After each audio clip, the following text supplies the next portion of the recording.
Gálatas capítulo 5.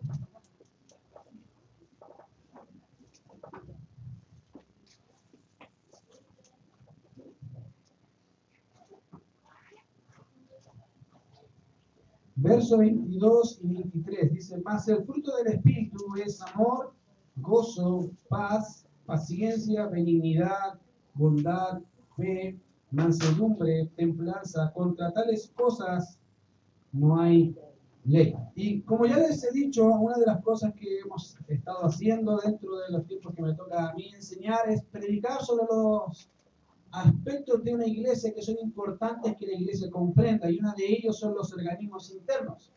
Hemos estado hablando que hay partes internas de la iglesia que la componen, que le ayudan a crecer en la medida en que Dios quiera darnos crecimiento, ya sea personal o en número.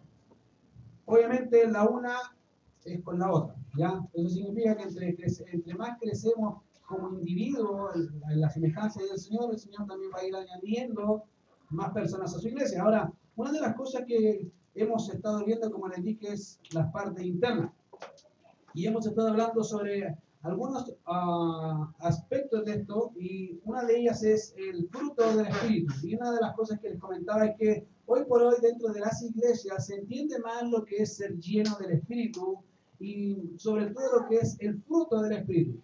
Hoy vemos iglesias que al entender mal esto hacen malas prácticas, que ya pasan a ser medias ocultistas, medias místicas en su forma, y que hoy por hoy le llaman espiritual o el Espíritu Santo, cuando en realidad dan manifestación a otra cosa que no tiene nada que ver con lo que la Biblia dice acerca de lo que es ser lleno del Espíritu.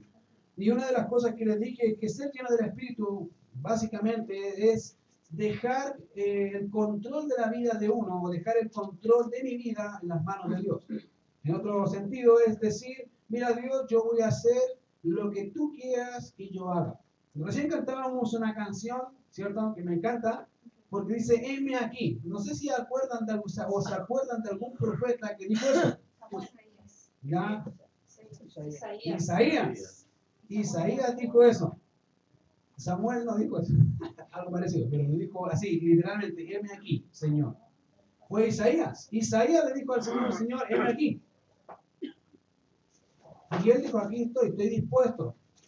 Ahora, en cierto sentido, Isaías entendía hasta cierto grado la comisión, porque entendía el contexto de la nación totalmente pagana, entregada a la idolatría, y él quería hacer lo que Dios quería. Y eso significaba sacrificar aún su propia vida, si fuese necesario. Y esa es una de las cosas que la gente hoy no entiende, que ser lleno del Espíritu es dejar que Dios gobierne tu mente y tu corazón, pero con la palabra. Mire, ¿qué dice Dios? Si tú quieres saber qué dice Dios en algún aspecto de la vida, lee la Biblia. Y ve qué dice Dios. Ahí está. Y eso, más y más, debería gobernar tu mente y tu corazón al punto en que tu vida va a ser guiada por Dios en todos los aspectos. Y hemos visto que eso significa que hay frutos o hay actitudes que se van a ver o se van a reflejar al momento de yo decirle al Señor: quiero ser obediente y voy a hacer lo que tú me dices que haga según tu palabra. Y hemos visto esos frutos, o el fruto, perdón, del Espíritu, que es amor, gozo, paz, paciencia, benignidad, ¿cierto? La semana pasada vimos algunos de ellos, y como les dije, la base y el cimiento que Pablo plantea es amor. ¿Por qué? Porque si no entendemos lo que es el amor de Dios, imposible hacer esto. Si tú entiendes que Dios ha depositado su amor en ti totalmente, no en media medida, un poco de medida, no, totalmente. De hecho, Romano dice que el amor de Dios ha sido derramado, literalmente ha sido vaciado en nuestros corazones. Desborda, debería desbordar, aunque a veces no se nota, pero debería desbordar el amor de Dios en nuestra vida. Y eso significa que ya tengo amor, y eso me lleva a tener gozo, paz, paciencia, benignidad, bondad, fe. Dice: interesante. Porque a veces decimos: ¿y cómo se hace eso? ¿Cómo vivo así? Y creo que Pablo lo hace muy, muy gráfico. Como les dije, vivir lleno del Espíritu no debe entenderse de una forma mística. Al contrario, vivir en el Espíritu debe ser un vivir constante en obediencia a la palabra que nos permitirá reflejar el carácter del Señor. Si alguna vez te preguntaste cómo era el carácter de Cristo y no tuviste la respuesta, ahí está la respuesta. Gálatas 5, 22 y 23. Ese es el reflejo exacto de cómo era Cristo. Cristo era exactamente igual. Era lleno de amor, de gozo, de paz, de paciencia, de benignidad, de bondad, de mansedumbre, de templanza. Y a veces uno lo ve tan duro a confrontar pecado, pero sin duda es así porque el amor hace eso. El amor y la cara B del amor, que podríamos decirlo, es castigo. Es reprensión, es dureza a veces decir estás mal porque te amo. Uno no lo entiende, finalmente no lo entiende, pero es la parte B. Y ya está. Ahora, la palabra, fíjense que Pablo, hablando de cómo ser transformados, dice en Colosenses 3:16, dice, la palabra de Cristo mora en abundancia en vosotros, enseñándoos y exhortándoos unos a otros en toda sabiduría, cantando con gracia en vuestros corazones al Señor con salmos e himnos y cánticos espirituales. Y esto es lo que es vivir en el Espíritu, es lo que la Biblia dice cómo debemos vivir, y es que la palabra abunde.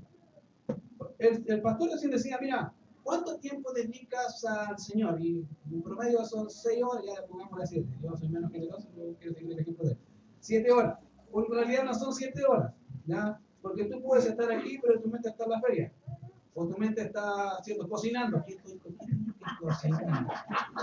Y pasa, pero por eso quiero ser generoso, que ya estamos a 7 horas, en realidad no es menos, ¿ya? Pero pasa que en nuestra vida pasamos y dedicamos menos tiempo a Dios. Nuestra mente y corazón están en otro lado.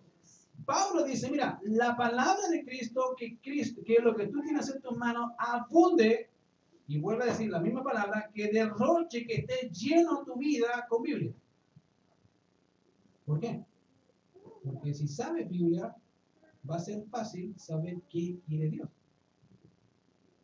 Tal vez te estás preguntando qué quiere Dios con tu matrimonio, con tus hijos, con tu familia, con tu padre, con tu madre. ¿Qué quiere Dios? ¿Cómo debo comportarme? ¿Cómo debo vivir? ¿Cuáles son mis responsabilidades cristianas? ¿Cuáles son mis responsabilidades como iglesia? ¿Cuál es la responsabilidad del pastor como pastor? ¿Cómo debo hacer ciertas cosas? ¿Estás preguntando eso alguna vez? Creo que casi todos creemos que se hace de una forma. Cuando leemos la Biblia te das cuenta que se hace totalmente de otra. Dicen, por eso no me resultaba. Y por eso tenía tantos problemas, sí, porque estaba haciendo las cosas al revés. Dios siempre deja y dejó su manual de instrucciones de cómo vivir, porque Él sabe cómo hacerlo. Y ahí está. Por eso Pablo lo hace de esa forma, que deporte en cada parte, como les decía, de nuestro ser, de tal manera que nuestra boca, mente y corazón sean guiados por la palabra. Esto produce que podamos enseñarnos unos a otros, que podamos exhortarnos unos a otros en toda sabiduría y que nuestros corazones canten al Señor, disfruten del Señor. De igual manera, es lo que Pablo ha querido mostrarnos en Gálatas, es que mira, la palabra va a producir ese deseo de cantar. Por si acaso, hay dos formas en que tú puedes creer que eres lleno. Una que piensas que está en pecado y está cantando y se está llena del Señor, que en realidad es mentira, autoengañándote. Porque en realidad uno puede fijar su mente y su corazón en las actitudes externas, pero el foco acá no es actitudes externas, es la actitud del corazón. Y ahí es donde se libra la batalla, en la mente. Fíjate que cualquier acción que tú hagas, siempre la piensas antes de hacer, generalmente. Cuando la haces sin pensar es porque el filtro falló. Y eso era lo que había en tu corazón. Es así. Generalmente la batalla espiritual se libra acá, en tu mente y en tu corazón. Si no sabes Biblia, vas a perder. No hay cómo defenderlo. Si no memorizas, si no lees, ¿cómo te defiendes? Fíjate que el Señor Jesucristo en Mateo 4, cuando Satanás se le presenta, uno de los ejemplos más gráficos que hay sobre la defensa, el Señor, escrito está. Y siempre el Señor, en cada una de las tentaciones que recibió de Satanás, él dijo, escrito está. Dios dice, mi padre dijo tal cosa. Maestro, sin duda. No podría ser engañado, es Dios. Pero si uno podría decir, era Dios, sí, era Dios, pero él sabía la Biblia. Tuvo que estudiar, tuvo que leer como nosotros. Y él decía, escrito está, no tentarás al Señor Dios. Wow, interesante ver eso. Y eso es lo que Pablo ha querido hacer acá, al enseñarnos que el fruto del Espíritu es consecuencia de tu andar en obediencia a la palabra. Querido, no va a funcionar de otra forma. No es que va a llegar un arcángel, un ángel que te va a decir, haz esto. No, eso es mentira. Mira, puedes vivir tu vida pensando que vas a lograr algo así, pero te vas a engañar. A la larga vas a frustrarte. Y vas a llegar acá llorando, triste, amargado, porque tu vida es un desastre. Sí, porque no estás haciendo lo que Dios te dice. Así de simple. Creo que no sé cómo explicarlo más simple, pero creo que se entiende. Ahora miren, cuando leemos el texto veremos las siguientes cualidades, que es que hay amor, gozo, paz, paciencia y benignidad. Y ahora quiero hacer una observación, y es que entender cada una de estas cualidades, en primera instancia, nos permitirá conocer más y más acerca del carácter de Cristo. ¿Sabes lo que es bondad? Más una línea, no sé. O uno tiene su idea, yo eso me da una risa, uno tiene su idea, y eso no es nada. Y se da cuenta que está todo perdido. Pero uno tiene su idea, pero bondad, ¿qué es eso? Fe. Fe. Yo tengo, pero ¿qué es fe? Es pues la fe, la certeza de lo que se espera, la convicción de lo que no se ve. Sí, pero en este pasaje no tiene nada que ver con eso. ¿Qué es fe? ¿Cómo se entiende la fe? Y si se dan cuenta más y más, esto nos ayuda a ver carácter de Cristo. Y no sé si, obviamente, en alguna ocasión se preguntaron cómo le dice eso, pero eso es lo que muestra. Cristo era lleno de amor, lleno de gozo, lleno de paz, lleno de paciencia, lleno de benignidad, de bondad, de amor. Era lleno de todo eso. No faltaba nada en él que sin duda yo creo que vislumbraba su carácter versus el mundo.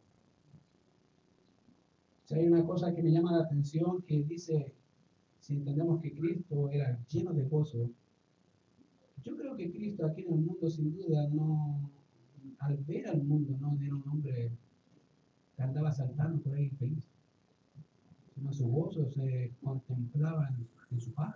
Ahí está su gozo lleno y total. ¿Se han preguntado por qué la Biblia nos dice que Jesús se reía?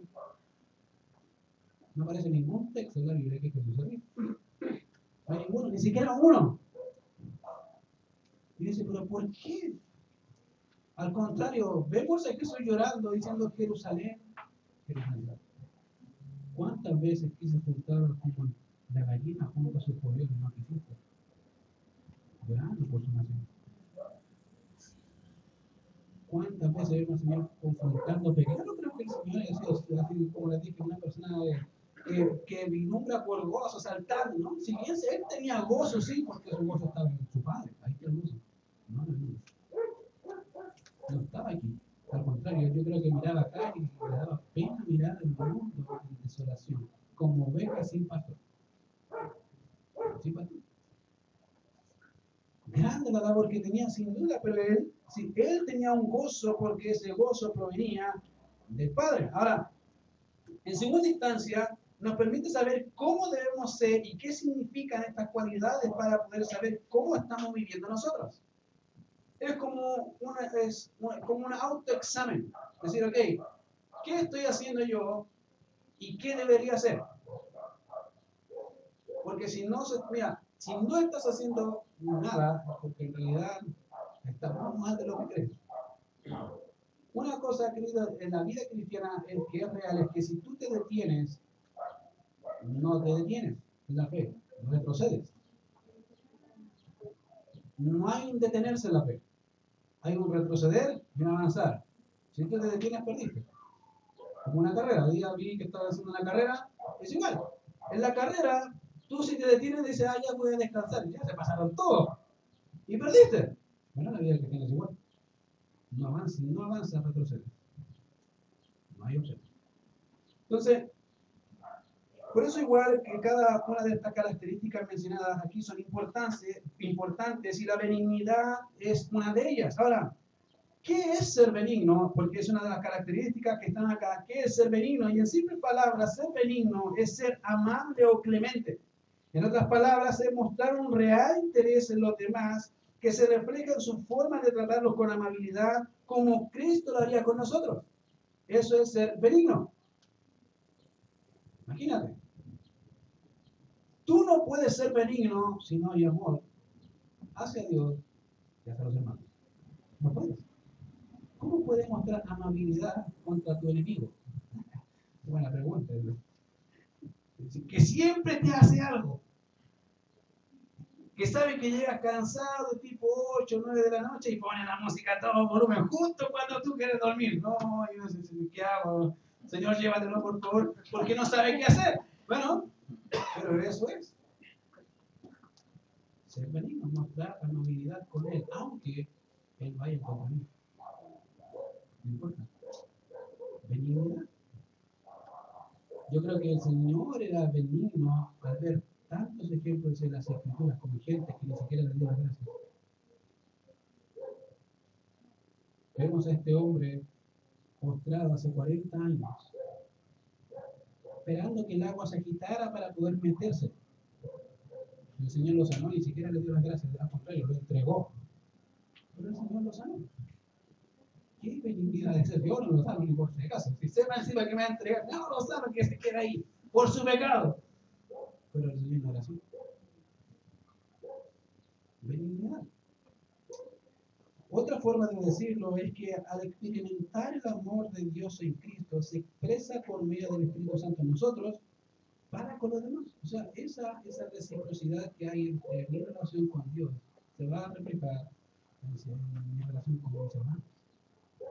Saber cuidar de los santos, que ellos sean primero que yo. Y eso es difícil porque generalmente soy yo primero y después. No.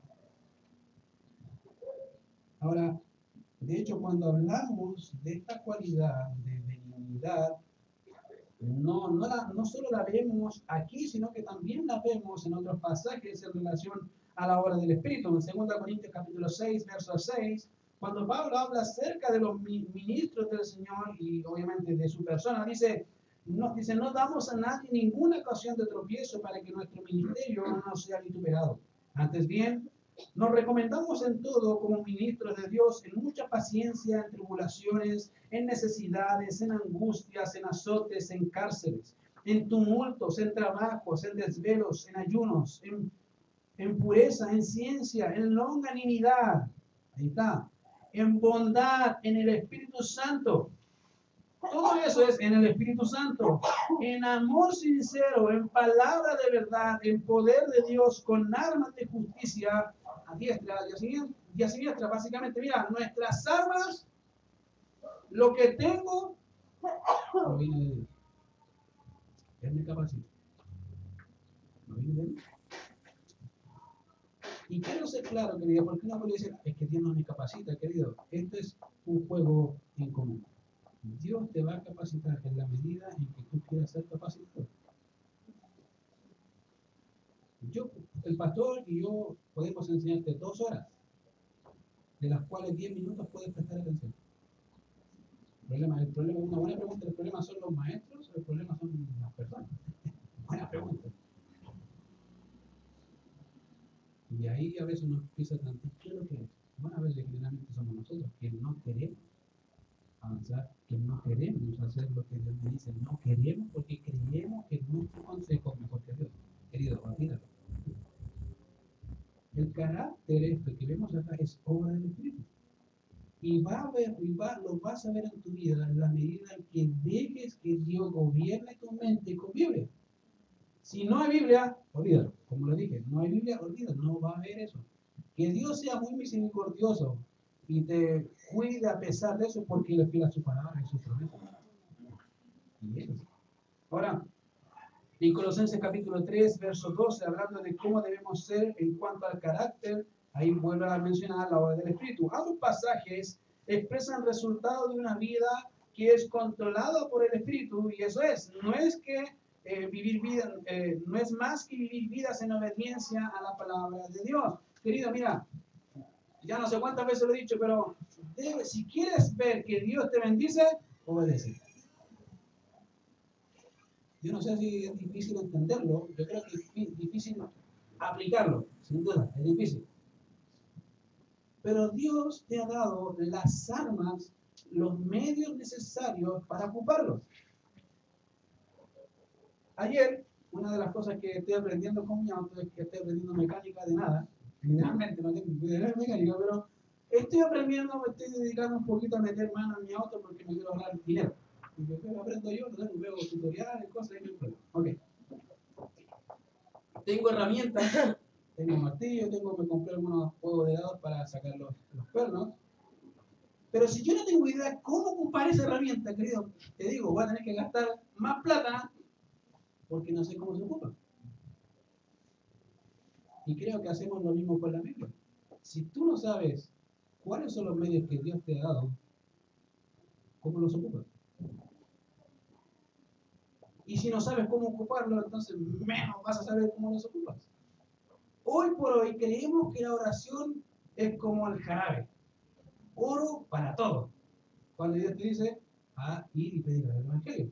No te dice, ora por el Evangelio. Sí, te lo dice, pero muévete.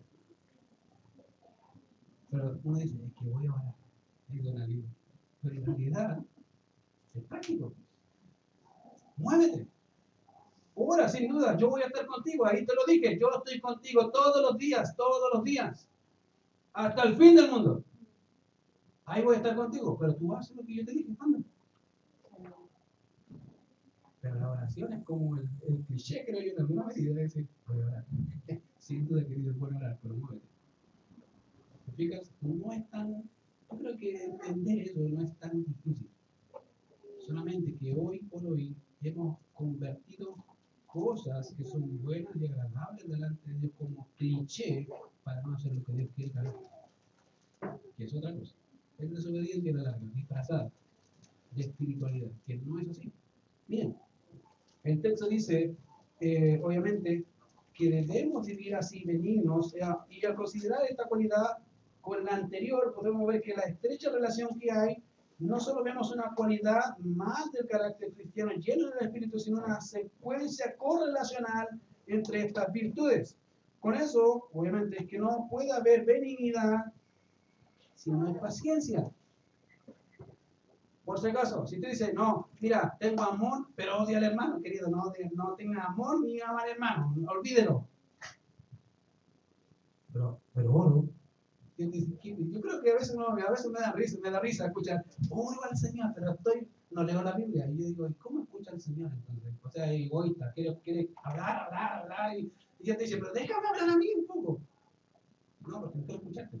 Entonces yo no te quiero bendecir. Entonces. Y ahí entiendo algunos que le, pero Señor, ¿por qué no me quiere bendecir? ¿Por qué me va a escuchar?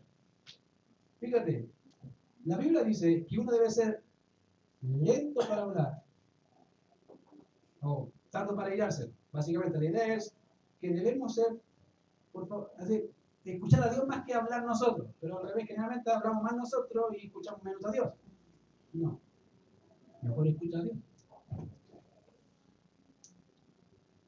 Y esa es la parte difícil. Queremos siempre hablar primero que Dios. Deja que Dios hable primero. Él de Dios. Y Él sin duda va a querer algo de nosotros. ¿Ve qué dice Dios? Por años, un predicador llamado George Mueller descubrió, vivía y hacía su devocional y leyendo su biografía. Dice, mira, por años, más de 10 años, la práctica mía de mi vida con Dios era orar una hora, más o menos media hora, y a veces mi mente volaba por diferentes puntos y en realidad oraba como 10 minutos. Gastaba una hora orando, pero mi mente estaba con tantas tareas que hacer que en realidad oraba 10 a 5 minutos más y máximo, no oraba más. Hasta que descubrí muchas veces que Dios dice, primero escucha y después ora. Posteriormente eso, él empezó a hacer eso. ¿Okay? ¿Vale? Señor, y él decía, lo que ahora hago es esto. Señor, quiero escuchar. Quiero oír tu voz. Y se ponía a orar hasta que viera que Dios le hablara. Y cuando Dios le hablaba, él oraba. Dios le habló, ahora quiero orar, Señor, perdón, o gracias, y empezaba a tener esa relación que en realidad debería ser así con Dios. Dejar que Dios hable y después yo hablo. De tal manera que tengamos una relación de conversación con Dios. No monólogo con Dios. Yo no sé si nota la diferencia, ¿cierto? El monólogo donde yo hablo y después hablo yo. Él no habla nunca. Entonces, esa era la relación que él encontró y su vida empezó a florecer. Empezó a dedicar más tiempo a la Biblia, a leer la Biblia. ¿Qué dice Dios? ¿Qué quiere Dios? Un hombre reconocido hasta hoy por su fe.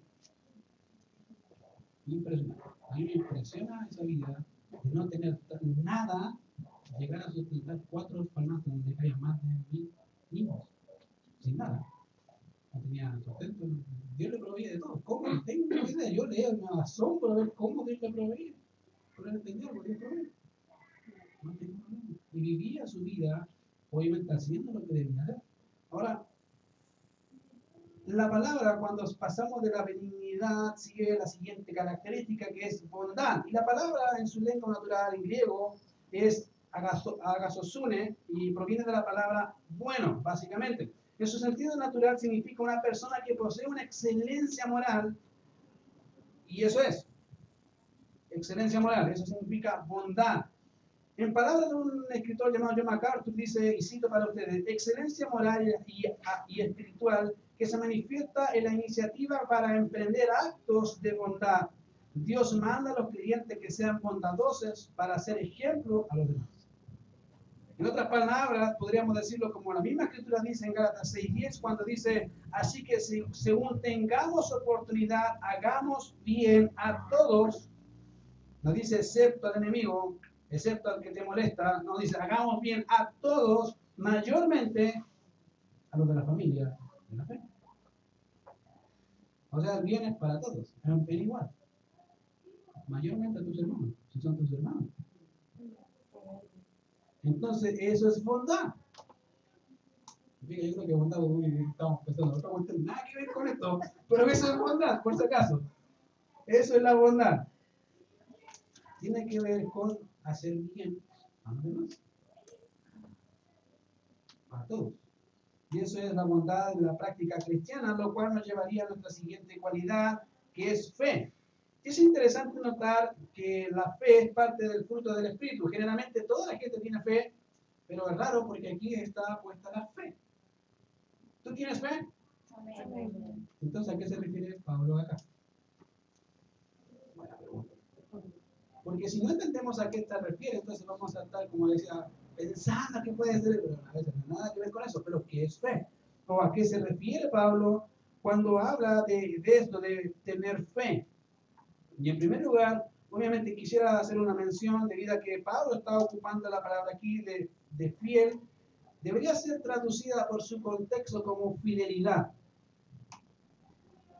Esa sería la mejor traducción, y escritores, básicamente comentaristas, están igual, fidelidad. Entonces sería amor, gozo, paz, paciencia, benignidad, bondad, fidelidad, mansedumbre, templanza.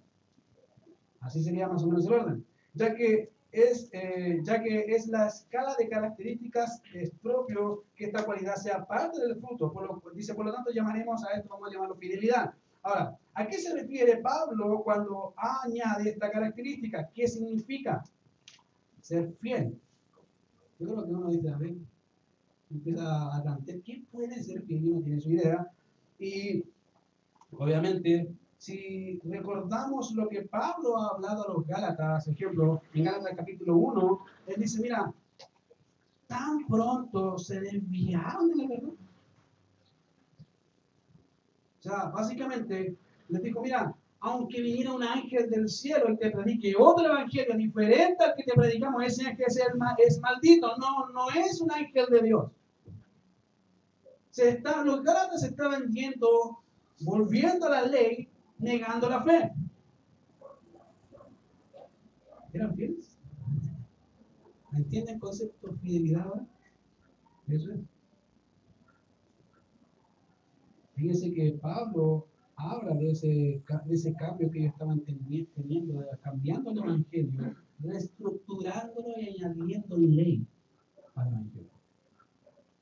Por lo tanto, cuando Pablo habla de la fidelidad, no solo está hablando de ser fieles en el mensaje mismo del Evangelio, sino a ser personas que son fieles a Dios y a su voluntad. Eso era. Que decía, mira, yo soy fiel a Dios y voy a hacer lo que Dios me dice. Soy fiel a Él. Y hago su voluntad. Porque eso es lo que Él quiere. Lo cual nos llevará a ser personas leales y dignas de confianza. Querido, eso te va a llevar, si eres fiel con Dios, la gente va a mirarte y va a eres digno de confianza. Porque sé que va guiando por lo que Dios dice. No va a dar su opinión, no va a ver qué dice Dios y ahí te va a decir qué hacer, cómo vivir. Tu vida es un reflejo. Es digna de confianza. Me acuerdo hace mucho tiempo atrás, con mi señora, que no éramos nada, de esa oportunidad ella me comentó algo muy personal de ella, yo no tenía, y yo decía, Señor, ¿por qué me cuentas? ¿Qué tengo que ver yo? No tenía, y no nos conocía, recién estábamos conversando en ese tiempo, y después ya cada uno se fue por su lado. Pero yo siempre quedé con la duda, ¿por qué me lo dijo a mí? O a veces gente, yo creo que al pastor le pasa lo mismo, ¿por qué me lo dijo a mí? Se lo dijo a otro, no se lo dijo a otro.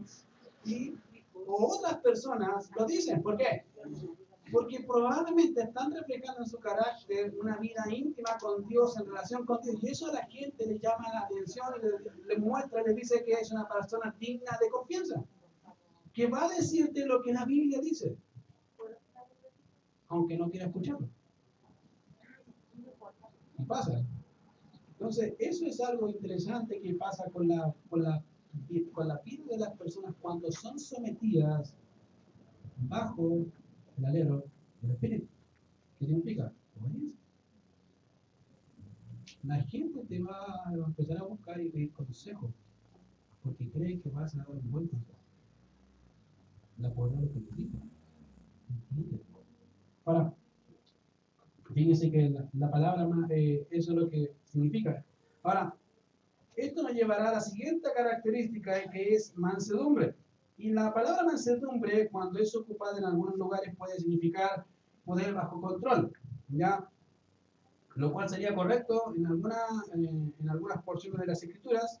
Y cuando hablamos de esta sección, tiene que ver con esto, lo cual muestra una actitud de humildad y amabilidad que se somete a la voluntad de Dios, que es capaz de actuar con paciencia a pesar de la ofensa, sin deseo de venganza, y que tiene consideración hacia los demás.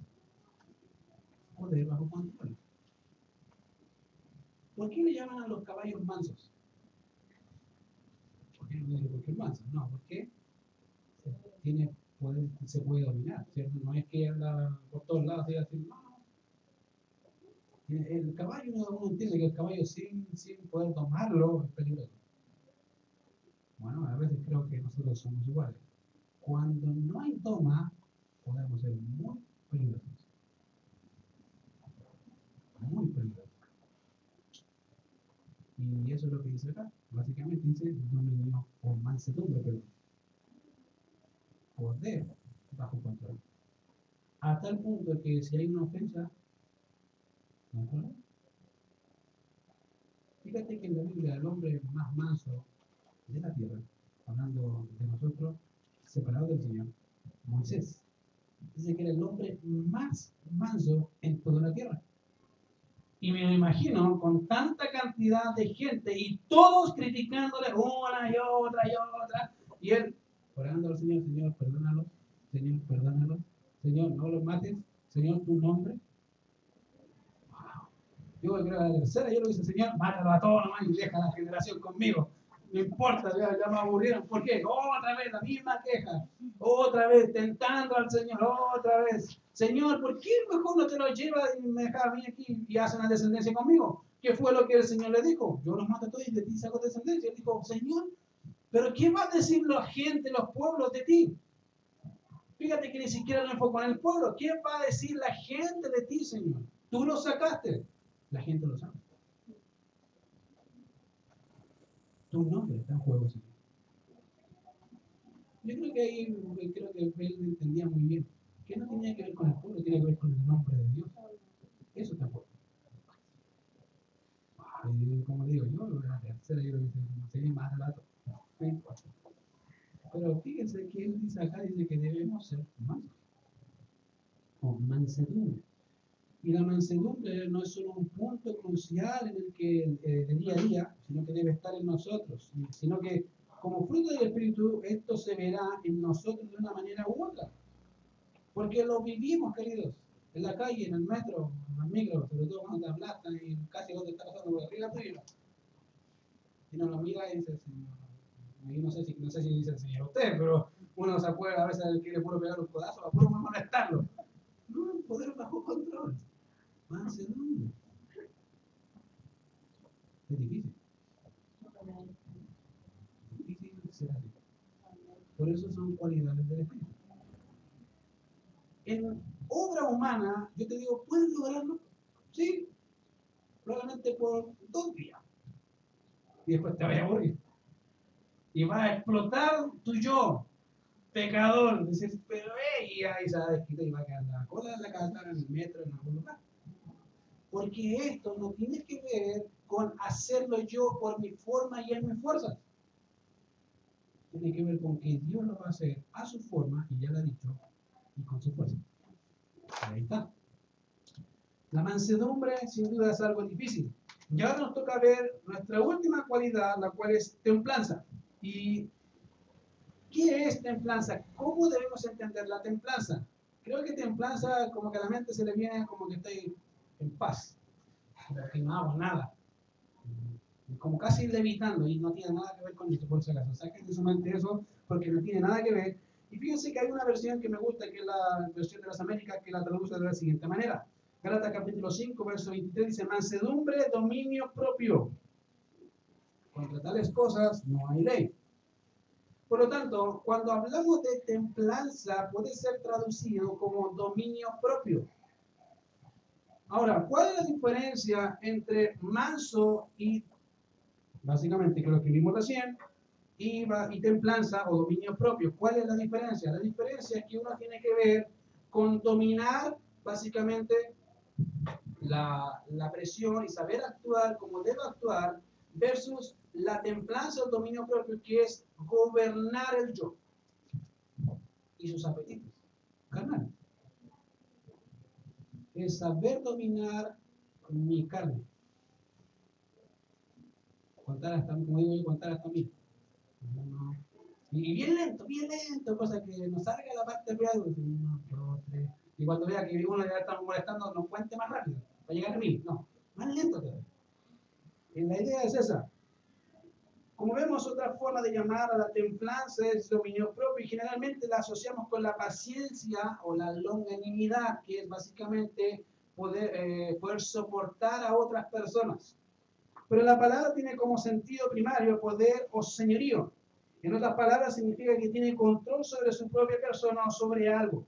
Por lo tanto, si pudiéramos ver a la luz de este pasaje, notaremos que el dominio propio tiene que ver con la capacidad dada por Dios de restringir las pasiones y apetitos de la carne. Eso es, saber gobernarse.